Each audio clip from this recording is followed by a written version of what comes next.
What's up, everybody? This is your boy DC Black coming to you yet again with another review. Now, as you guys probably have saw already, I did my review, my spoiler-free review of this trash movie of Star Wars: Rise of Skywalker. And now I'm going to do the spoiler review. Now, I'm going to warn you right now, if you have not seen this movie, please vacate the premises and go watch my spoiler-free review, as I'm going to spoil this entire movie right now. So, I'm going to give you guys about 5 seconds. I'm going to give you guys a little bit of time to vacate, because yet again, this is going to be a spoiler-filled review. We're going to spoil movies 1 through 9 in this review. So, if you have not seen Star Wars at all, you should probably go ahead and leave. Also, by the way, if you haven't seen Rebels or Clone Wars, you're probably not going to want to watch this either, because I'm going to spoil a bit of that show. So, you should probably leave right about now.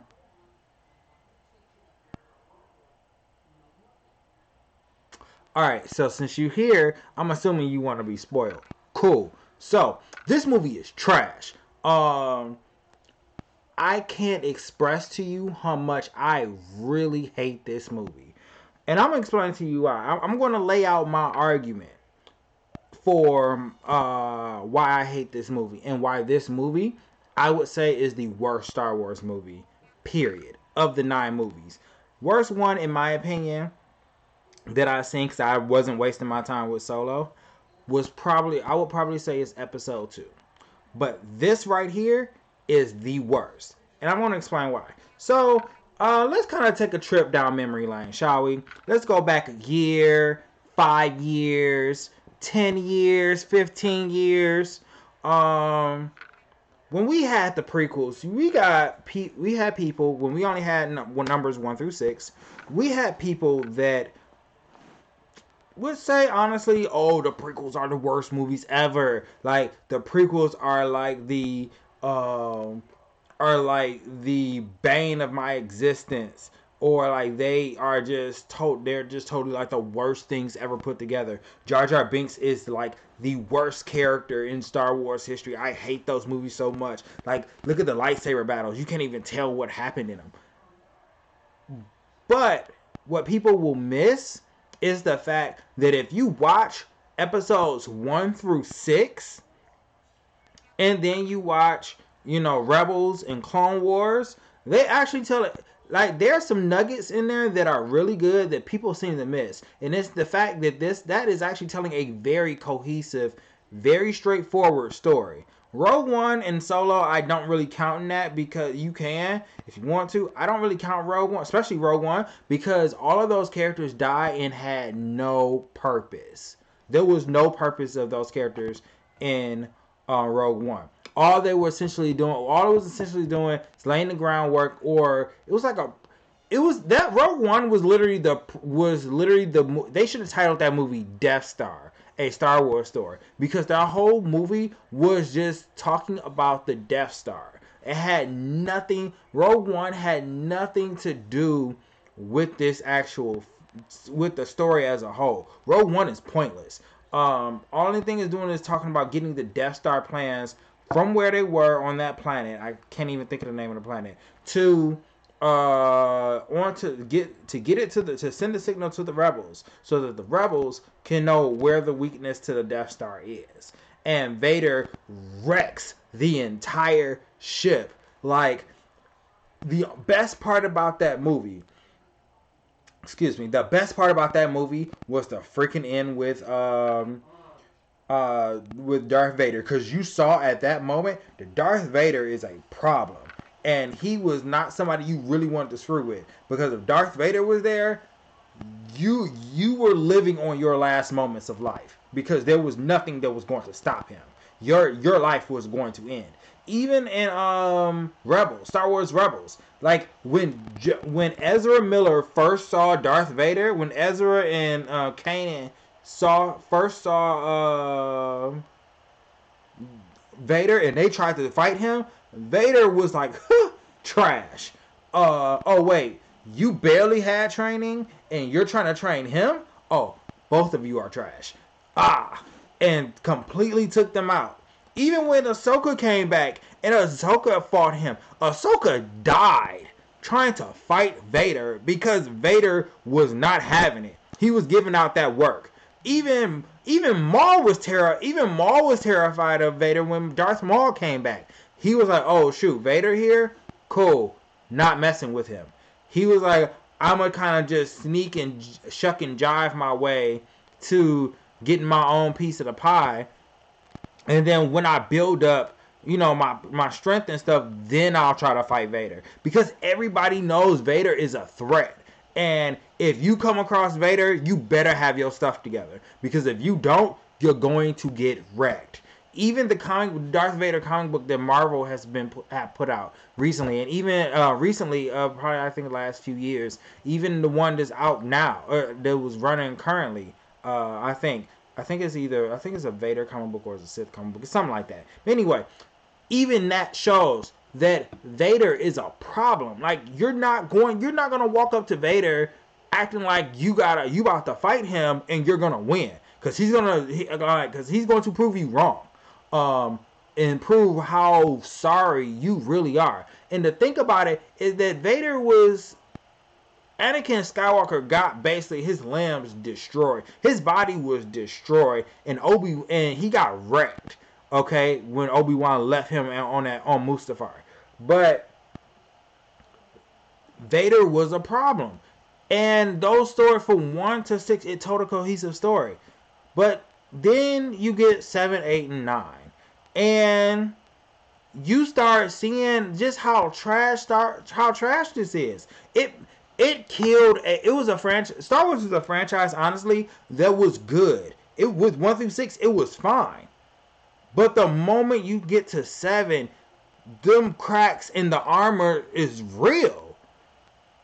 And you start seeing really dumb stuff. Like, stuff that story-wise makes no sense.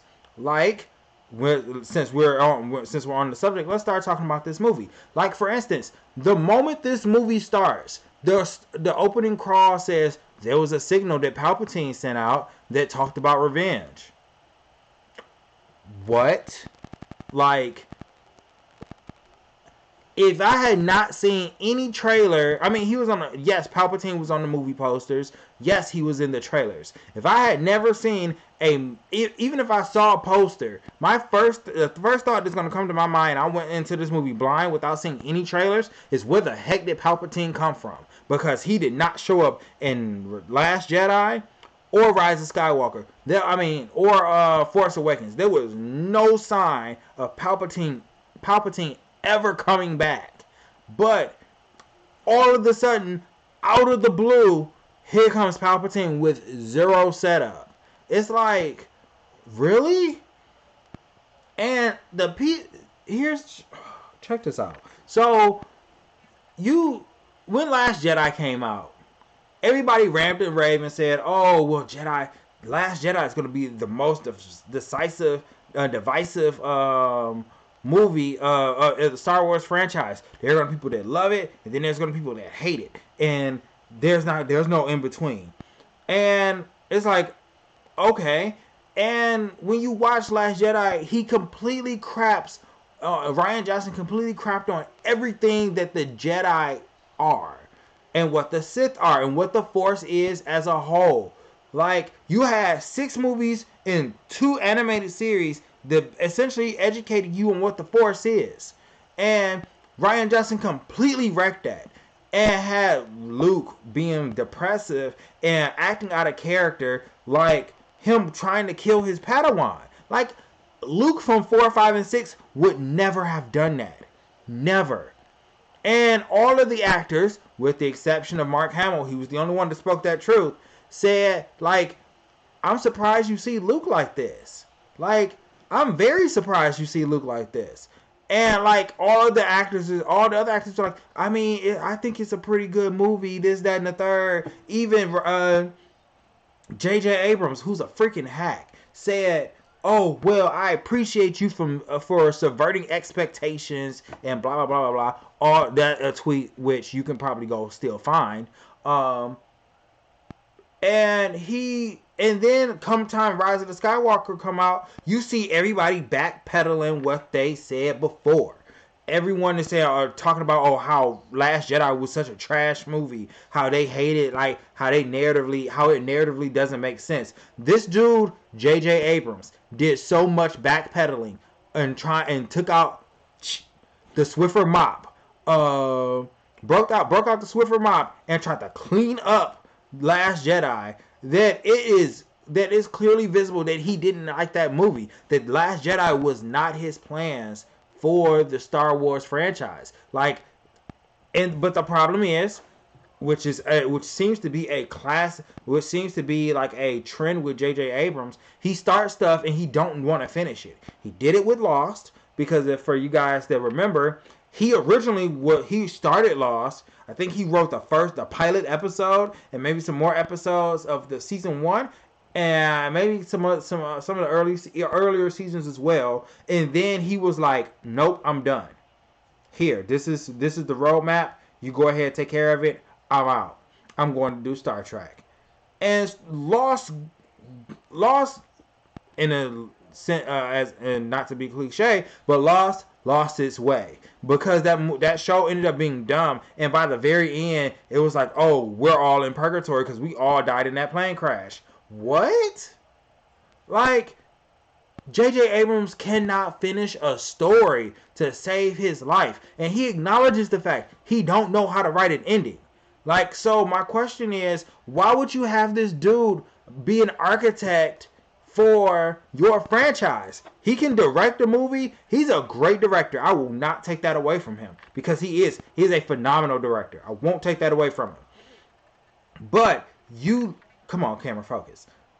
But I would never. But he has no business being the architect of anything. And for DC to sit there and be like, "Oh well, we want J.J. Abrams to run the DCEU." No, no, that is the last. You guys are already doing DC. You guys are doing a great job trying to course correct with Wonder Woman, Aquaman, and Shazam. I don't know about Birds of Prey. I don't know about that. But with Aquaman and Wonder Woman at least, and Shazam, you guys are course correcting. Good. Do not put that man in charge of your universe because you guys are going to get wrecked. And he admitted himself he don't know how to write an ending. And so my question would be, if you know this is a person's weakness, you get someone to hide and cover up that weakness. If he doesn't know story structure, then you should probably hire someone to be a writer to work with him in tandem of designing this universe. Now, J.J. Abrams might have some ideas. He might know how to get to if the idea is to go from A to C. He might know how to get from A to B. But if he don't know how to get from A to B to C, then you should probably hire someone to work with him as a writer to make sure all of his stuff lines up narratively, that it makes sense, that there's story structure, that the story has a beginning, a middle, and an end. Something Rise of Skywalker does not have. Rise of Skywalker does not have a beginning, a middle, and an end. It's like it has a middle, and then in something of an ending, and then something that resembles a beginning. Like you don't. So let's just kind of go forward, okay? So Palpatine shows up out of nowhere. The movie starts with Kylo Ren trying to track down Palpatine to basically make him in the opening. The credit crawl says this, that he's trying to find Palpatine to kill him and stuff like that. Palpatine then reveals out of complete nowhere that, oh, I created Snoke the entire time. He was essentially my puppet. Well, I wouldn't have known that because you didn't even set that up. You made it sound like Snoke was like this powerful OP Sith that I'm like, oh, okay, well, once Last Jedi come, you introduce Luke? oh, are we gonna get a Luke versus Snoke fight, and we're gonna see like a battle with just the Force without lightsabers, but with just their knowledge of the Force? That'll be dope. Wrong.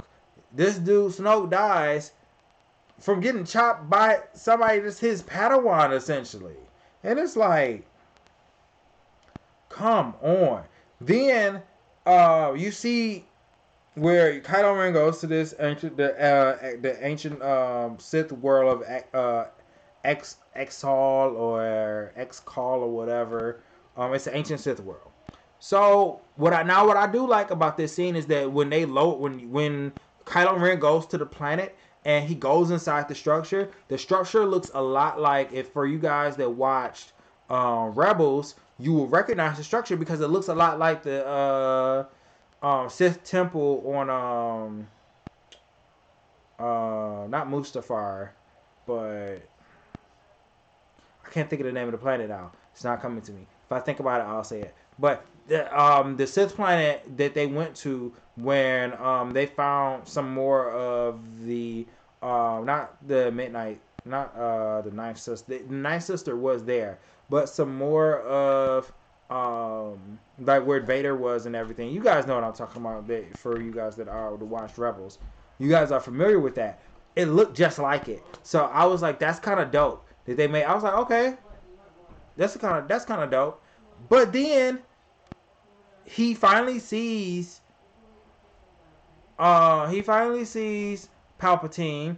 Palpatine and then there's a callback, which keep in mind this is something that's going to, I wish this camera would stop. I'm trying to focus.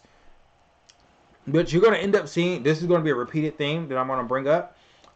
This idea of him, quote unquote, having Easter eggs and him having callbacks to the original prequels and the prequels in the original series. Callback number 1 where he says the dark side is a pathways. The dark side of the Force is a pathway to what many would consider to be unnatural. Is a pathway to many abilities that some would deem to be unnatural. Same thing he said to Anakin in the opera scene of Episode 3. I am so sick and tired of Star Wars relying on the past to create something new.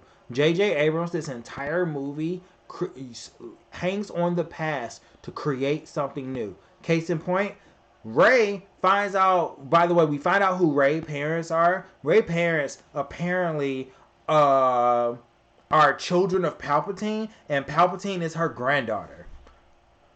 I'm going to get to that in a second because that does not make sense. So, Palpatine, shoot, I'm so mad. I forgot where I left off. Oh, so, Rey finds this out, and talking about how when he says that the pathways, when talking about leaning on to the past, when she goes back, she first goes back to the planet where Luke was, the planet where Luke was, and when he was on that island. Remember in Last Jedi where the temple or Jedi structure was there and it was being burnt because Yoda somehow used the Force from the dead to strike it with lightning to light it all on fire? Yeah. The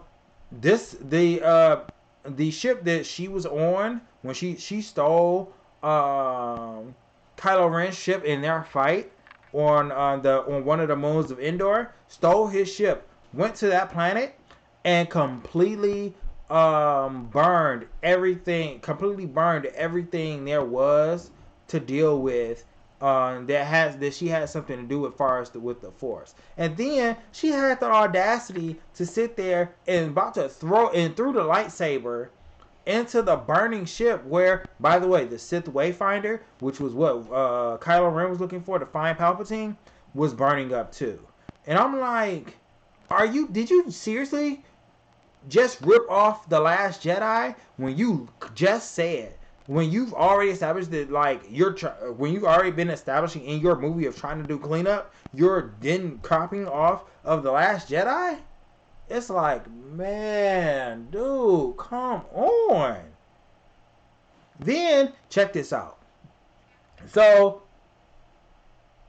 Luke catches it as a Force ghost, and is then walking and talking with her, and tells her there's 1,000 generations that live in you now. There's 1,000 generations of Jedi that live in you now, and you'll carry it on.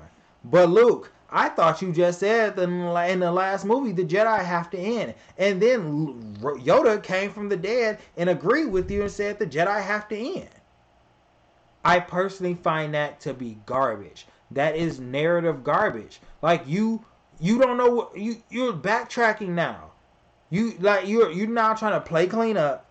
You're playing cleanup now with these two characters, and with Luke, and trying to make him be like, oh well, you gotta pass on the Jedi now. It's like, bro, you just said you just said, me as a character would have like, Luke, but you just said the Jedi have to end last time I saw you alive. So now you change your mind now? Like, it's stuff like that that narratively doesn't make sense. Then, as when she finally gets the courage to go back and go track down Palpatine, he raises the ship from the water, essentially, and he raises his X-wing out of the water, essentially. The same thing that happened when with Yoda raising his ship out when he was on Dagobah. I'm like, bro, are you serious? I'm like, come on, dog. Like, you gotta stop. I was like, stop copying off everybody. Like, I don't get it. This movie, I don't understand. Not only that, you then have, let's see, what's another? It's so much copying in this movie that it's mind blowing. Even the freaking fight that Rey and Kylo Ren have, their final fight. When they're fighting on this moon of Endor, and there's water there, it's literally them copying off the fight that Obi-Wan and Anakin had on Mustafar. The only difference is that there is not fire, it's not lava, it's water. I'm like, why does this look so much like the fight from the end of Episode 3? But it's trash though. This lightsaber fight, I promise you, I don't know who's doing the training for them when it comes down for them doing lightsaber battles, but it's awful. It is so bad. And I'm like, man, like, can y'all like please like fight? It's all like I'm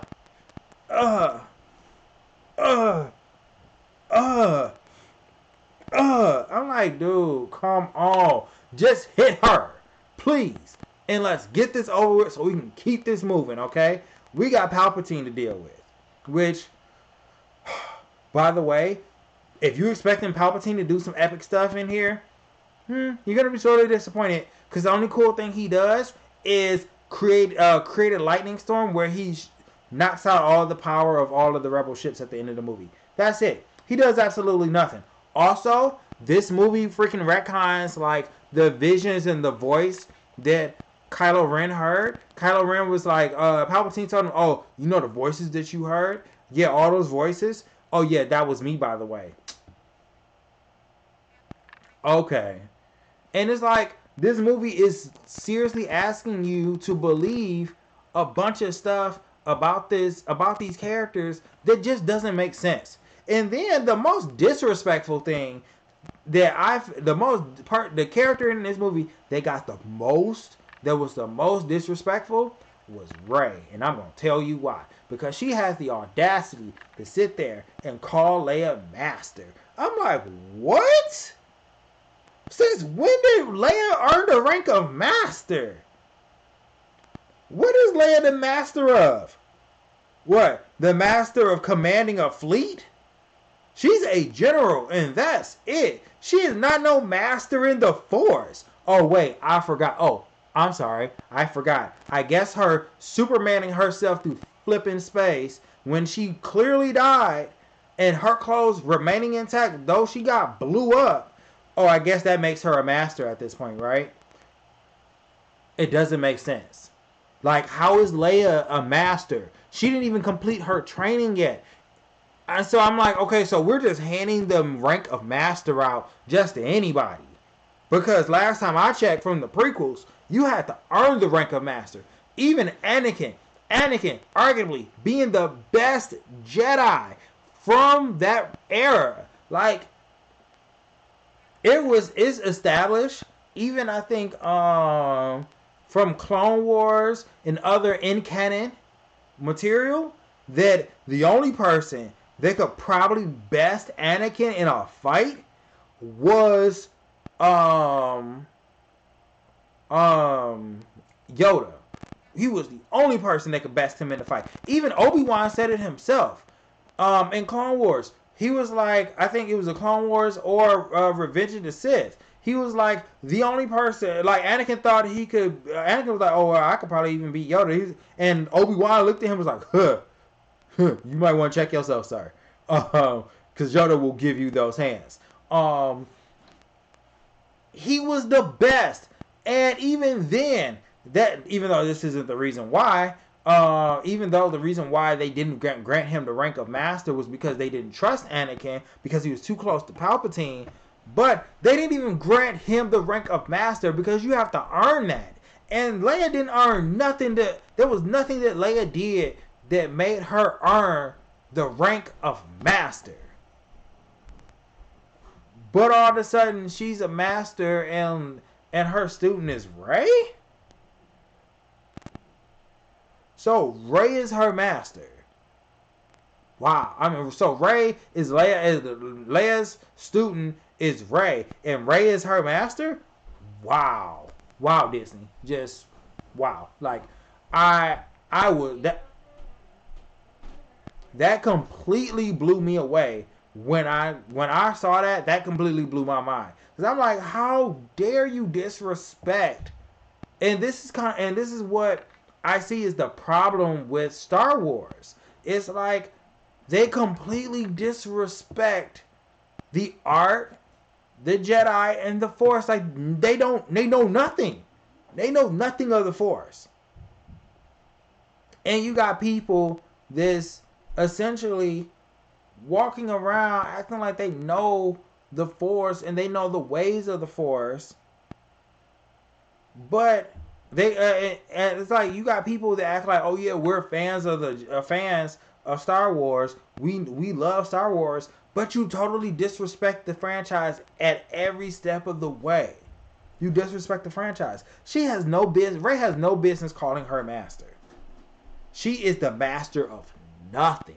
Okay, and I don't want to hear the fact that, oh well, she a woman and she just being respectful because she's a Skywalker. No, no, she's not. Like she has not earned the rank of master. Luke barely earned. I wouldn't even say Luke earned the rank of master either. It's like you have all of these people that are got these ranks, and it's like, when did you earn this? Like you didn't earn this at all. Like you then have these it's a lot of stuff in here that's just foolishness. Now let's talk about another character. Let's talk about Finn and Poe. Do Finn and Poe have something to do in this movie? Do you find out anything about them? Do you find anything about Finn and Poe? Oh, almost forgot about this. By the way, since we're talking about Finn, there's this scene where they're kind of sinking into like this black sand or whatever, and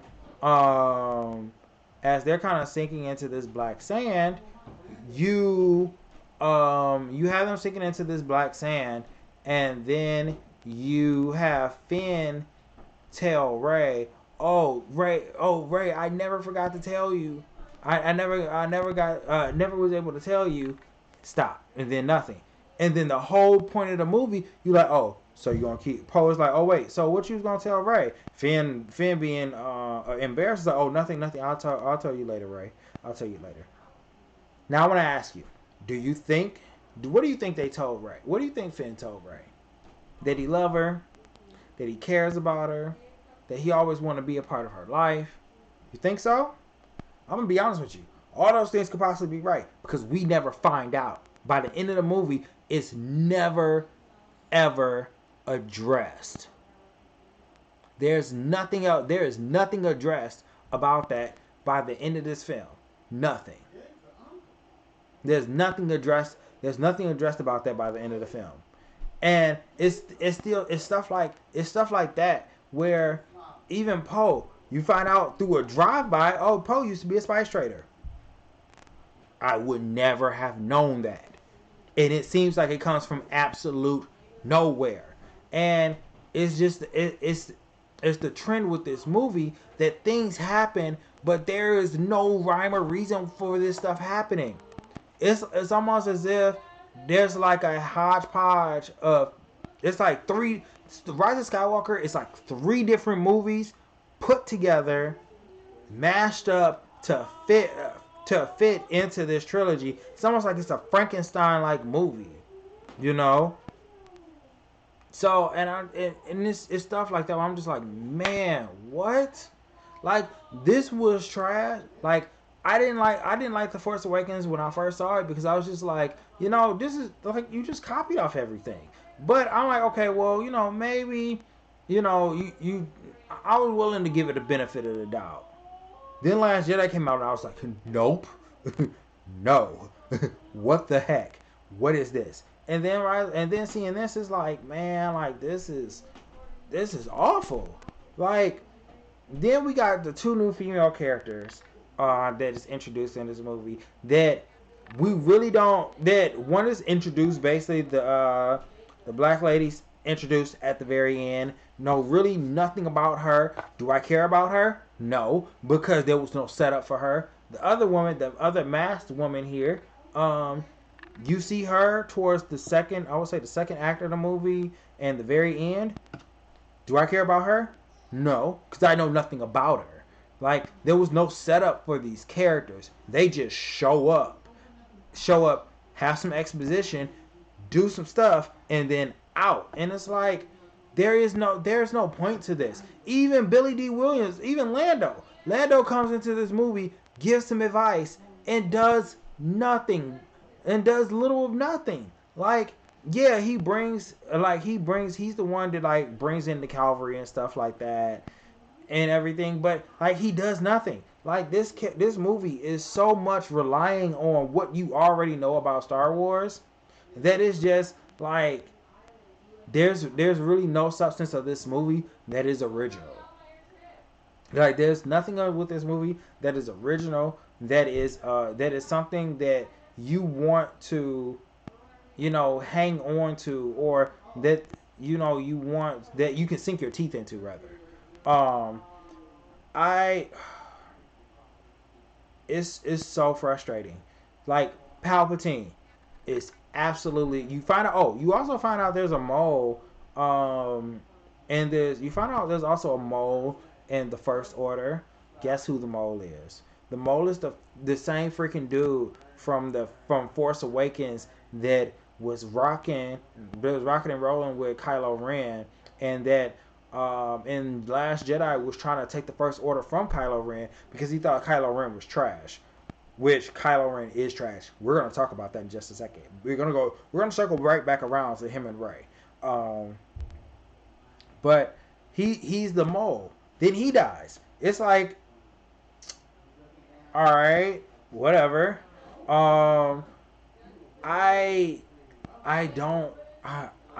This movie, I have never walked away from a movie more angry than this movie.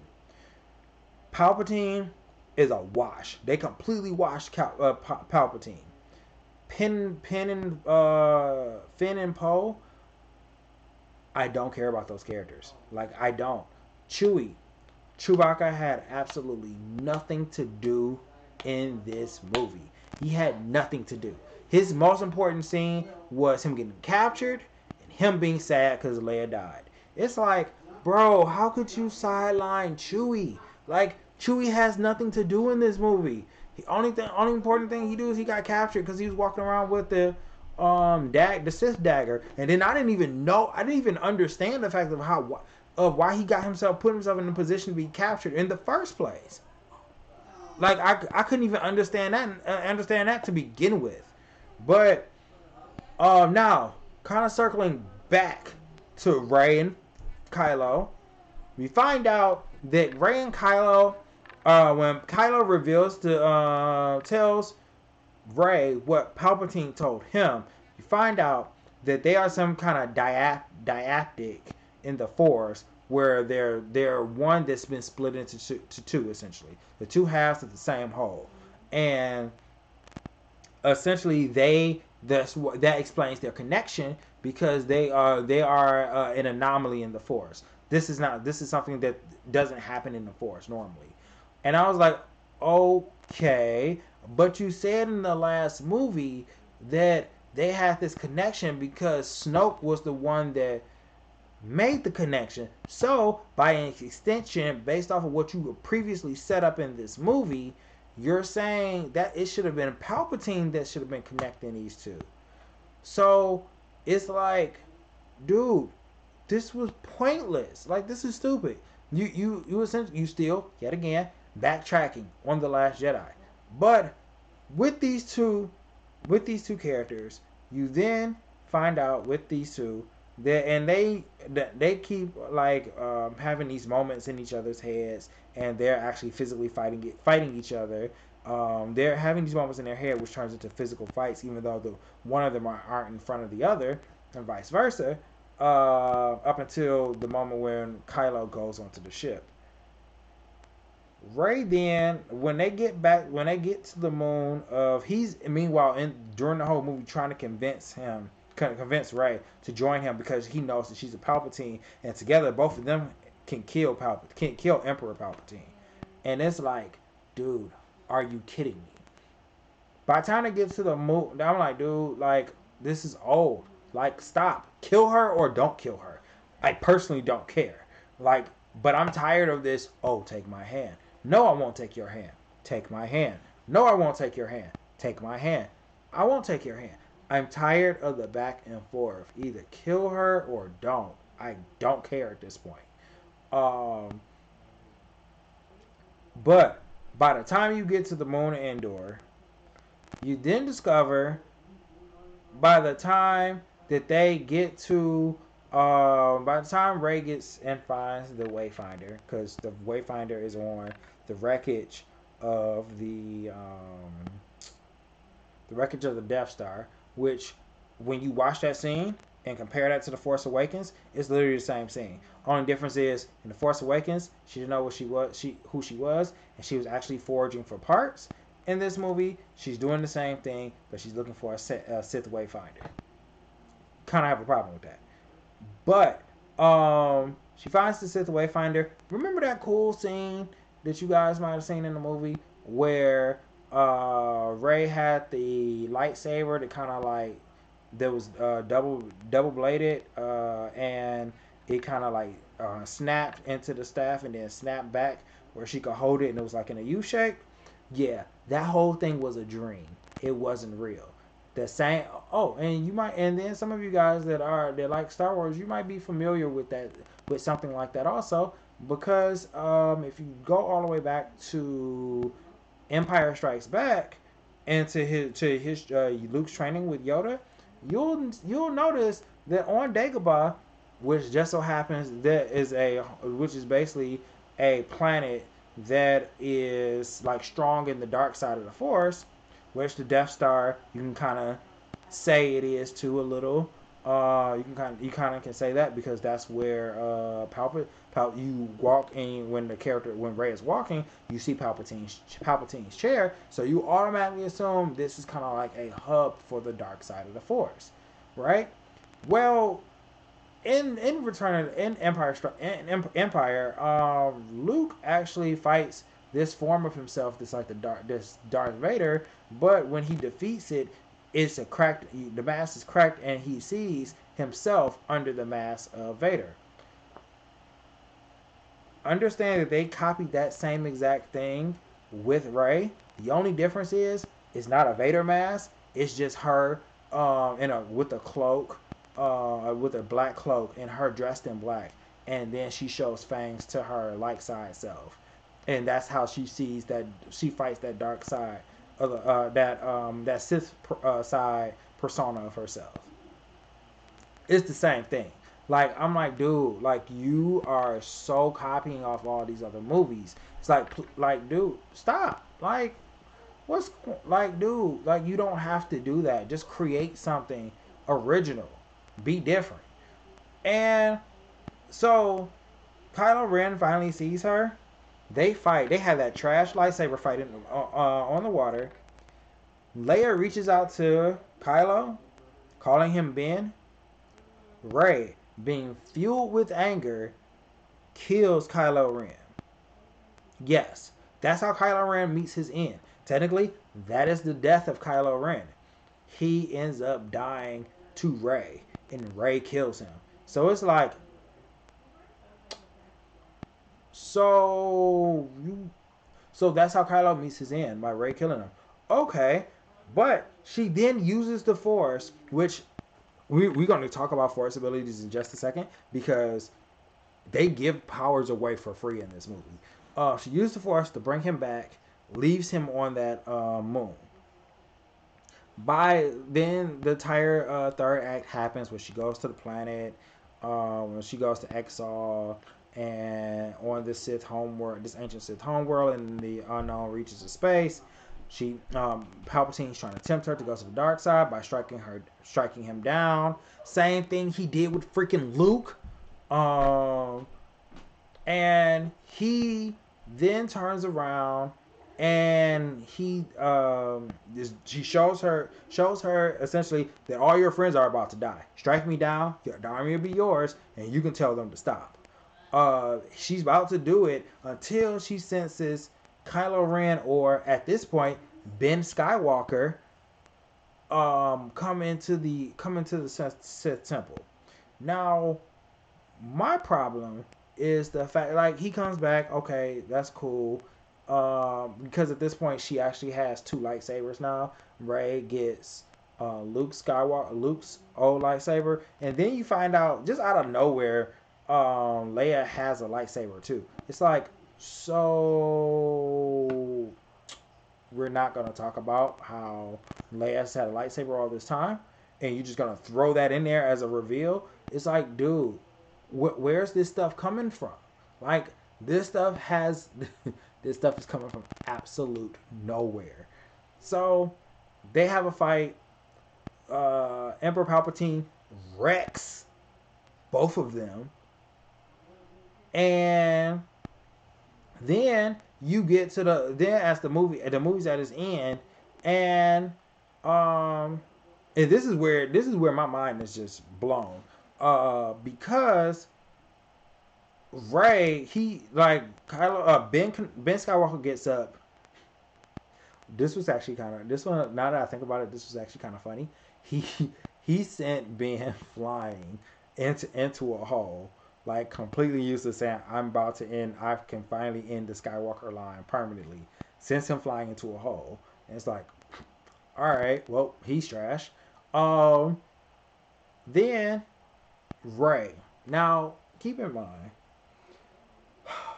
Rey has been training all this time, right?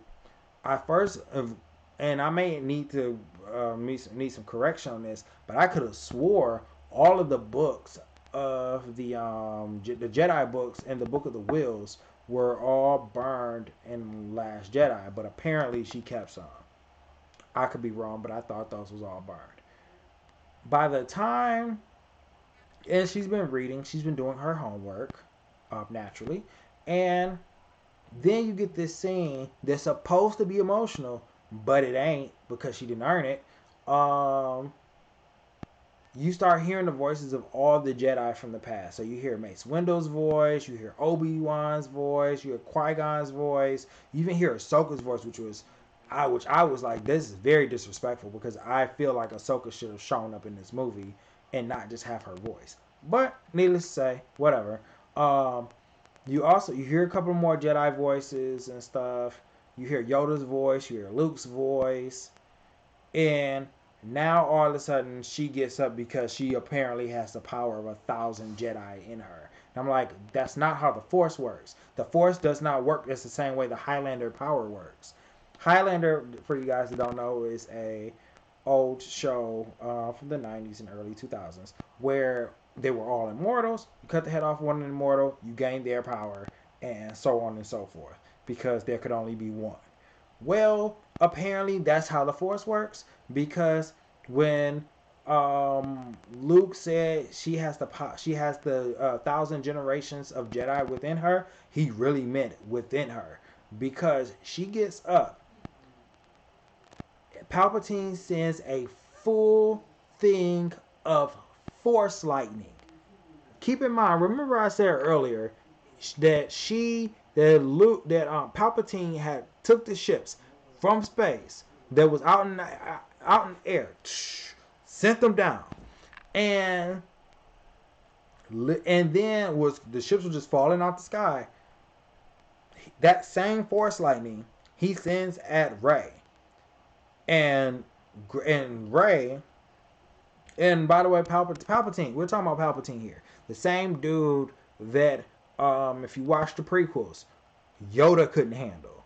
Yoda, when Obi-Wan and Yoda in Episode 3 went and saw the holo image of Anakin killing younglings, and him bowing down to Emperor Palpatine, pledging himself to the Sith, Obi-Wan was feeling real bold and said, "Oh, I'll go fight Emperor Palpatine. You go take Anakin." Yoda looked at him and was like, "You fight Palpatine, you're dead. I'm going to go fight him. And you go deal with Anakin, because you can beat Anakin. You ain't ready for no Palpatine action." And then even before that, Palpatine fought Darth Maul and his brother Savage Opress. Fought both of them. Both of them being Darth Maul being a very good and excellent duelist with a lightsaber. Savage Opress being a complete and utter savage when it comes down to a lightsaber. Both of them couldn't handle Palpatine.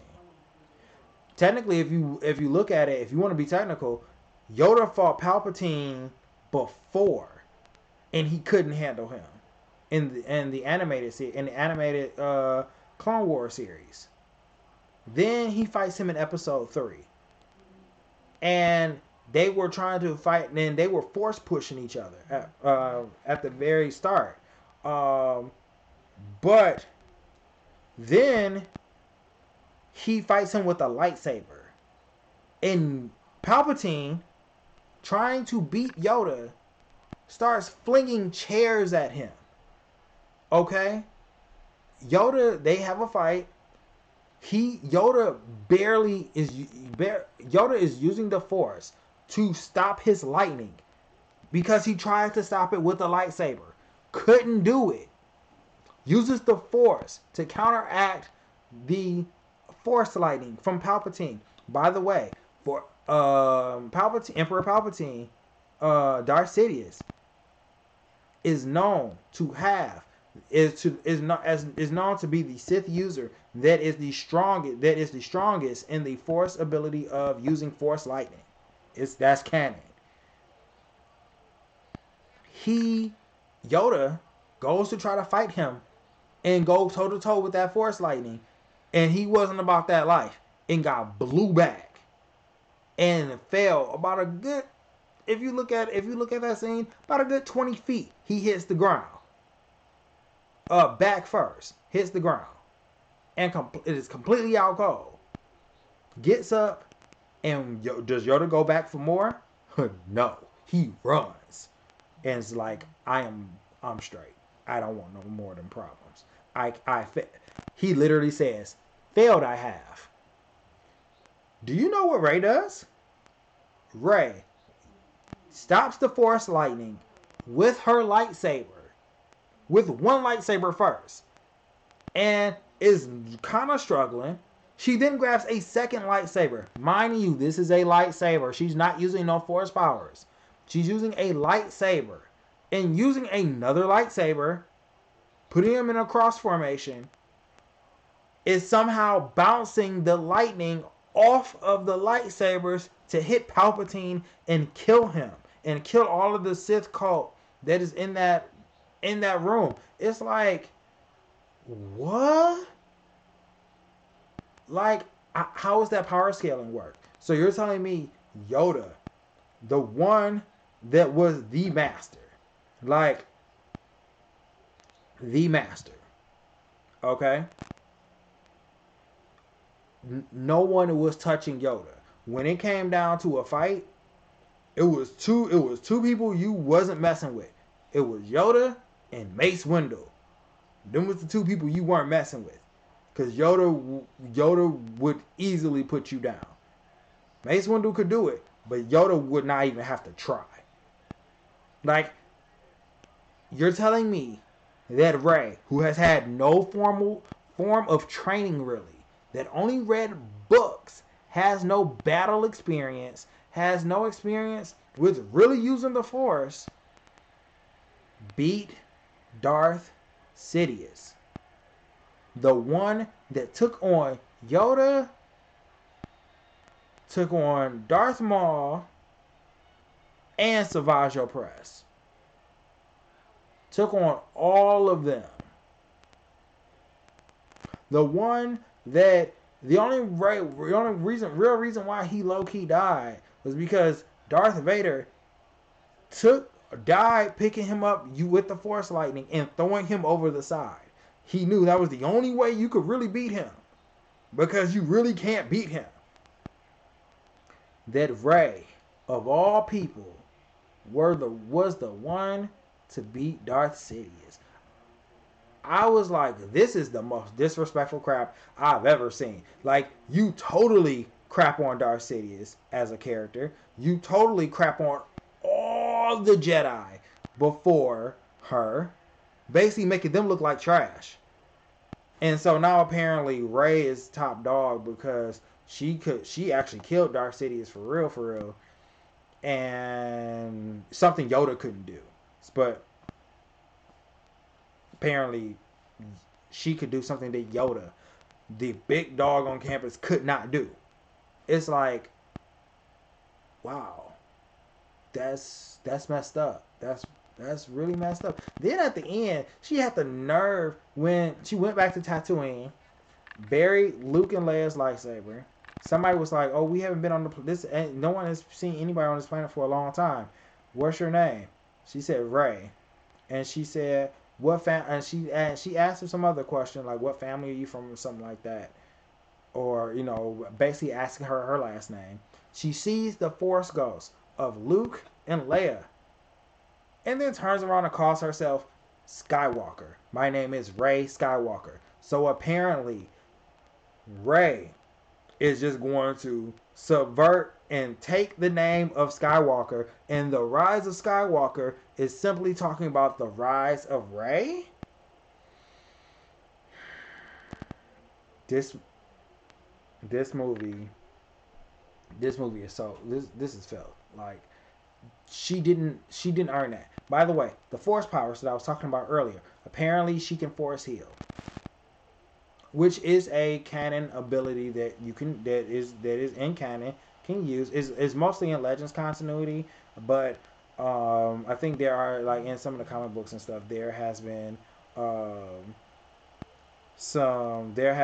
some people that use it in, like, the comic books or whatever, that's canon. But she can apparently Force heal, and it's like, and she did that on, like, one of the animals and stuff. I thought she was actually going to use Ezra Miller's ability from Rebels, and she has the ability to actually talk to creatures. I was gonna be like, bro, miss me, but she can Force heal. She then all of a sudden was doing in a struggle with using the Force yet again with Kylo Ren when he first tracked her down, and all of a sudden used Force lightning. It's like, where is all this coming from? This movie is so bogged down with you just having to let things slide without there being any justification about where stuff came from, what's going on, this, that, and the third. And then also, how does Palpatine have a granddaughter? If I'm not mistaken, it was Palpatine that set up the vision to set up Padme to be killed because the Sith doesn't believe in attachments. Don't believe in any attachments at all. If you read the Palpatine novel that is canon, he murdered his entire family because of that. He's pledged himself to the Sith and pledged himself to Darth Plagueis, and he murdered his entire family. Now, what I don't understand is if you murdered your apprentice's girl, mother his children, just because you didn't want any attachments and you thought those children were dead, how does that same character have a child, father a child? Because he doesn't believe in attachments, right? So it would stand to reason that if he doesn't believe in attachments, it doesn't make sense for him to be attached enough to want to sire a kid. That doesn't make sense. There's nothing about that makes any logical sense. Also, you find out that Rey being put on the planet of Jakku, he was actually trying to get Rey for her to be taken to exile via a Jedi killer.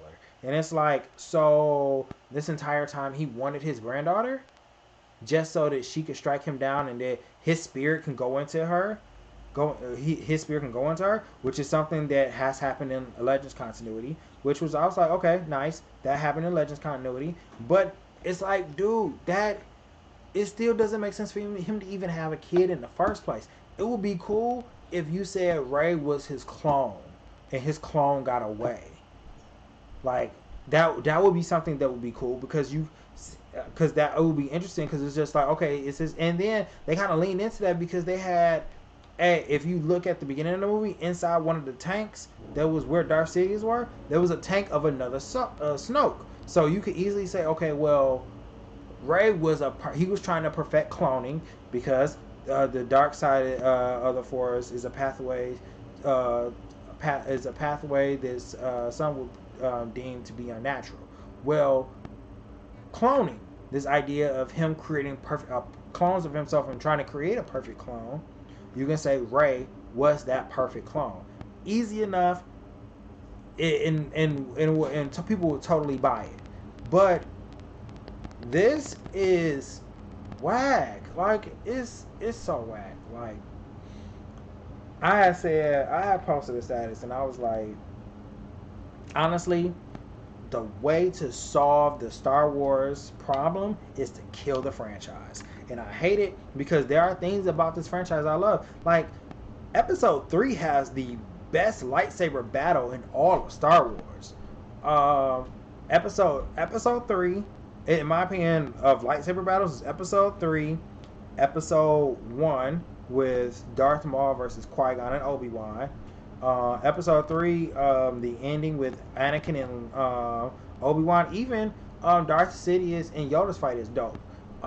Then I would probably say the some of the lightsaber battles of Clone Wars and Rebels would be my next 4 and 5.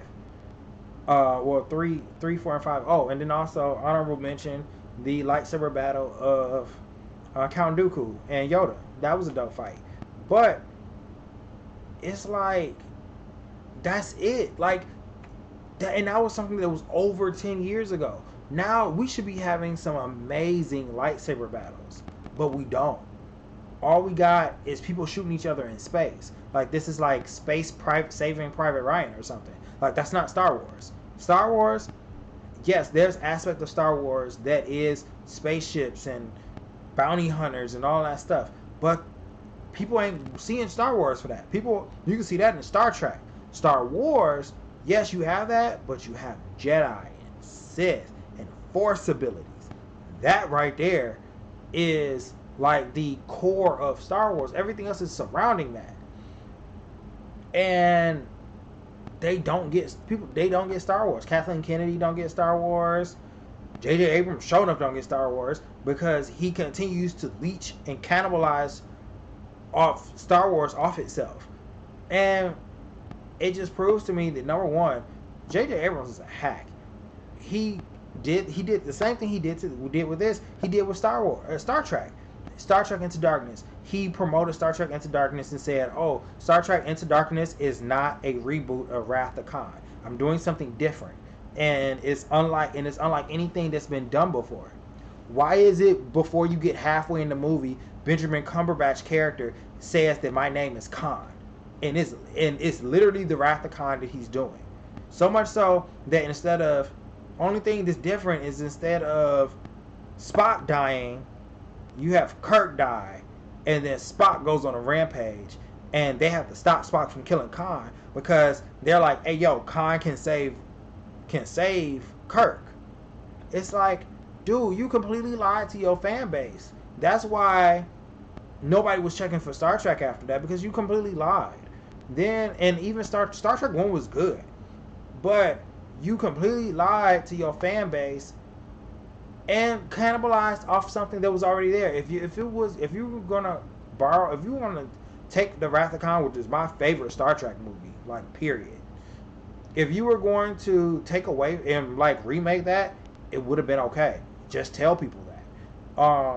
His comic book that he's doing with his son, Spider-Man, is unoriginal. He literally borrowing from everybody else's run of Spider-Man and making it into his own and slapping his name on there. It's the same thing. There's nothing new about it. And what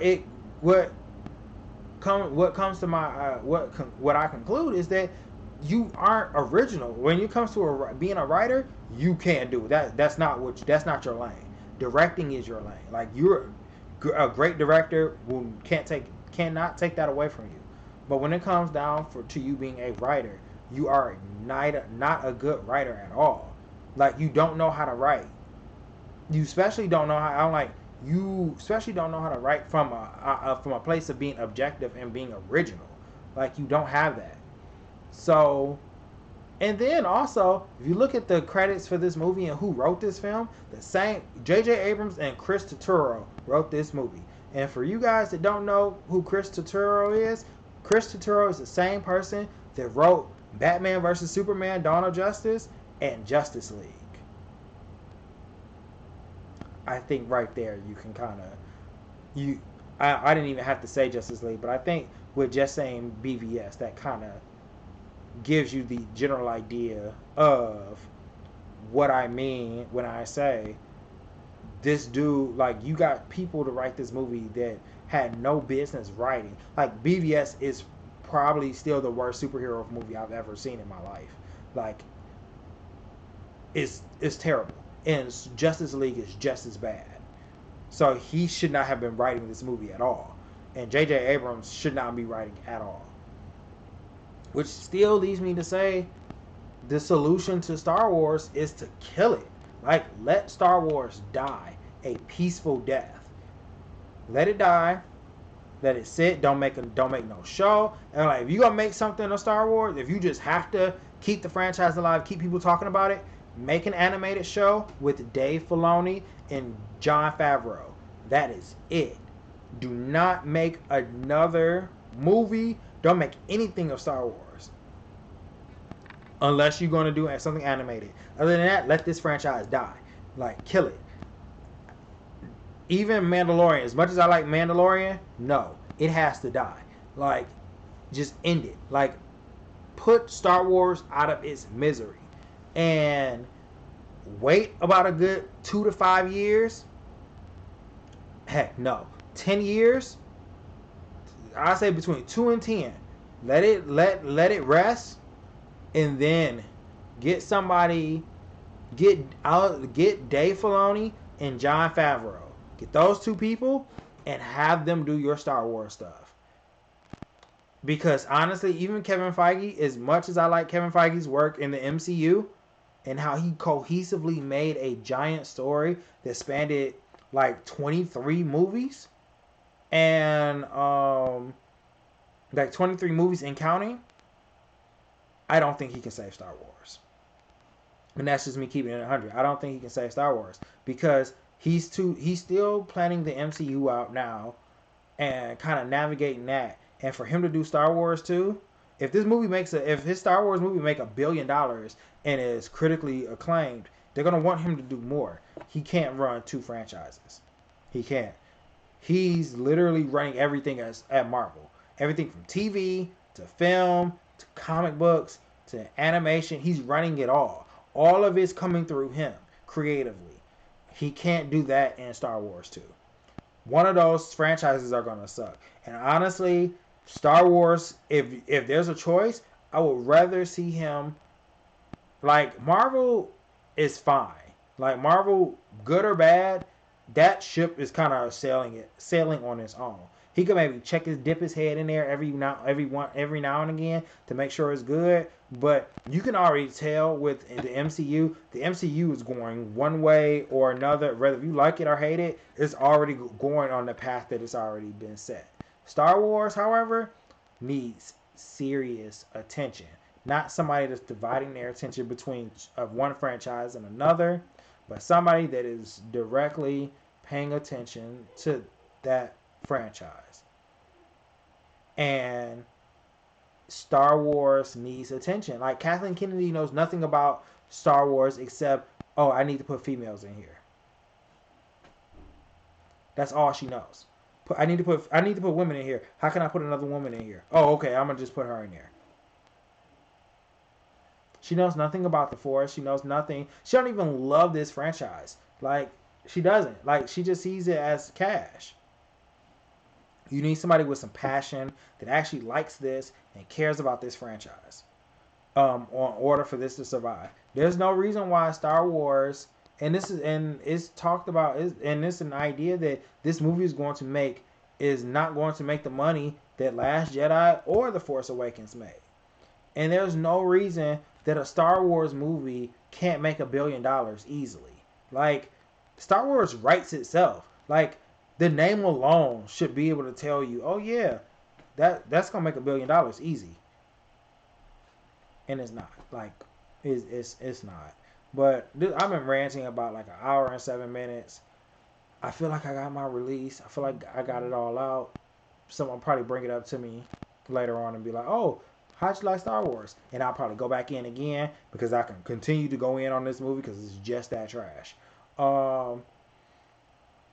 But Star Wars as a whole, let Star Wars die. Like, kill it. Like, put it down. Choke it out. I don't care what you gotta do to it.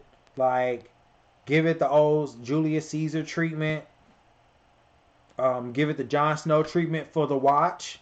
Hashtag for the watch. And everybody get their little jab in. But Star Wars needs to die. Like, this franchise needs to go. The actress Daisy Ridley was basically saying she don't want to come back to Star Wars. Honestly, and that's the thing. Like, I think Daisy Ridley is a good actress, but she suck at Star Wars. Like Adam Driver, I just was watching the scene the other day with him and Scarlett Johansson in the Marriage Story movie, their movie that they can have on Netflix. And it's like a script. It was called a script play or something like that, where it shows you the script and then the scene. As the scene is progressing, it shows you the script too. Like, he can really act, but he suck at Kylo Ren. He suck in Star Wars. So this franchise needs to die. Like, it does. Like, there's nothing else to say from this franchise. So that's gonna kind of be my thing. That's it for me. If you guys like if you think I'm wrong, please put in the comments how I'm wrong. Detail it. Put links downing with your comments of scenes that prove me wrong. If you think, don't just be a fanboy and say it's good and you're wrong without any evidence behind it, because you're just a fanboy at that point and you're not giving me no proof. I laid down a dissertation for you about why this movie sucks and it's flaming garbage. Okay, this movie is like if you were to take a garbage can, you know, it would be like the bottom of the barrel of the trash can. That's what this movie is. But I laid out for you why this movie is trash. I brought up scenes, the whole 9 yards. So don't get in the comments and just say it's trash and you disagree it's trash because because it's just not trash. Because at that point you're just ignoring what your eyes clearly see and what you clearly don't have an argument to back that up. Leave a comment down below if you think I'm wrong. Please tell me I'm wrong and tell me why I'm wrong. Okay, lay it out for me in detail. Don't be snarky about it. Don't be rude. Just tell me why I'm wrong. Okay. If you like the video, hit that thumbs up button. Subscribe to the channel, and yeah, I'll see you when I see you. Peace.